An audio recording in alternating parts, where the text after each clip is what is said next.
Hello and welcome to another episode of Beyond the Reels, a series where we delve into the latest slots to grace the iGaming sector. Today I'm joined by Raphael, the founder of Silverback, who will be walking us through the studio's first slot release since its integration with GAN. How are you doing today? Yeah, very good, thanks. Can you just explain a bit about yourself and how Silverback came about and also the integration with GAN potentially?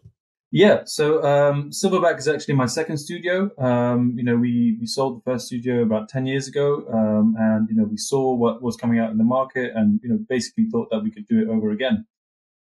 So we started Silverback in late 2019. Who would have thought starting a company in the middle of the pandemic would be a good idea? But here we are, and 2 years later we sold to GAN, and we're looking forward to start releasing games again. And, one of the games that you've released or you will be releasing very soon is what we're going to talk about today. And that's Wilds of the West. As the name suggests, it's a Wild West slot. And I love the Wild West era. That genre, certainly in films and in gaming, is by far one of my favorites. But with this theme, it's popular throughout the sector. There's a lot flooding through. How has Silverback put their own stamp on the Western genre through this new game? That's a good question. There's obviously a lot of Wild West games out there.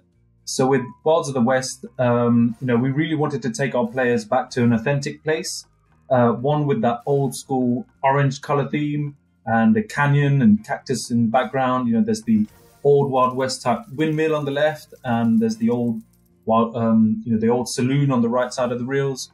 And also a place where gold mining and gambling is prevalent. We have cowboy and cowgirl bandit symbols who all look pretty mean, and the royals are themed like old wooden saloon doors. It's got really that old Western showdown feeling, if you like, where anything is possible.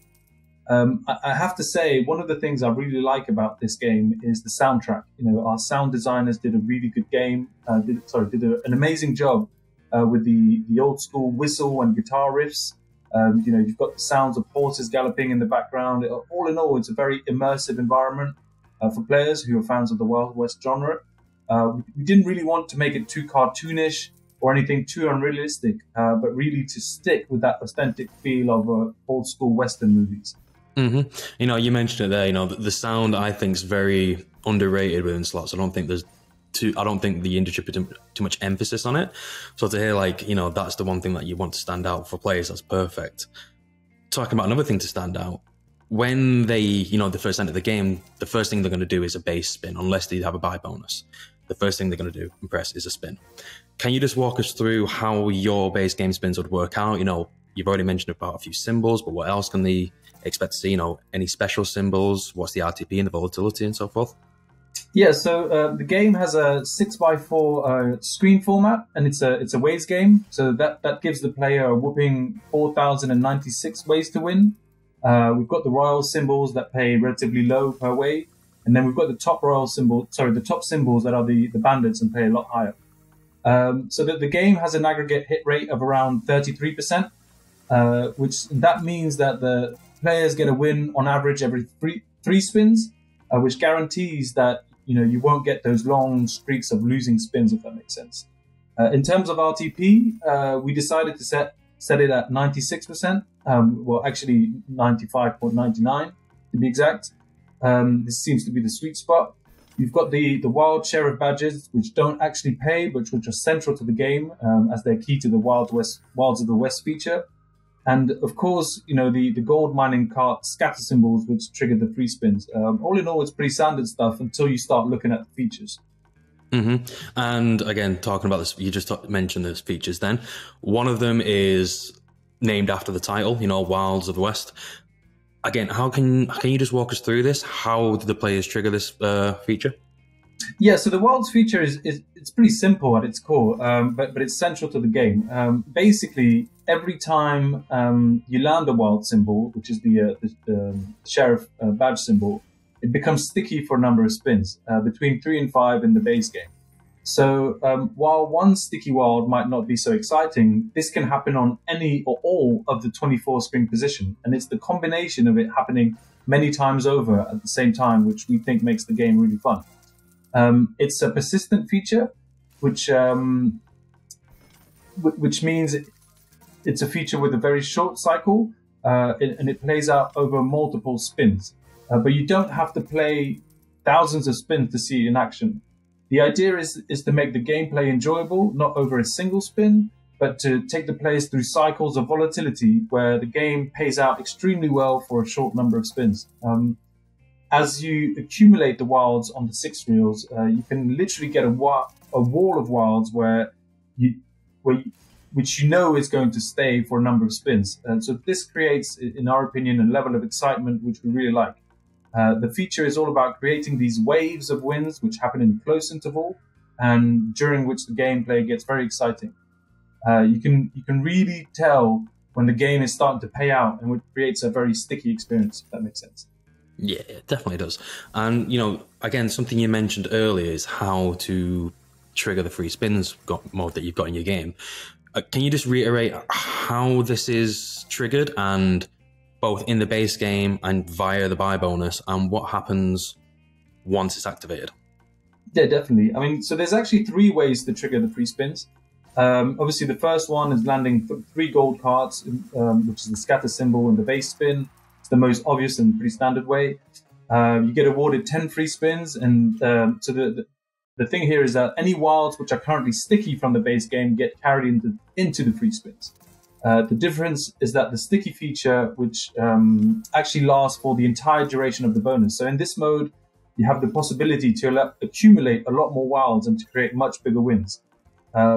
So the other way to trigger the free spins, in the jurisdictions where it's available, you also have the possibility to buy the feature for 88 times your bet, and for the players that really want that volatility, if that makes sense, to play the buy feature.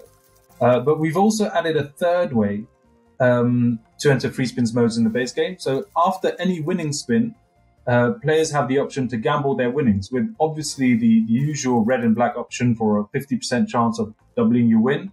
But we've also added a gamble wheel, which allows players to gamble their win for a chance at the bonus, where the bigger the base game win, the higher the chance of getting the bonus. It's like a partial buy feature, for example, where, if you don't want to spend the full buy feature price, say you want approximately half of that in a spin, you can still gamble for a proportional chance to win the free spins.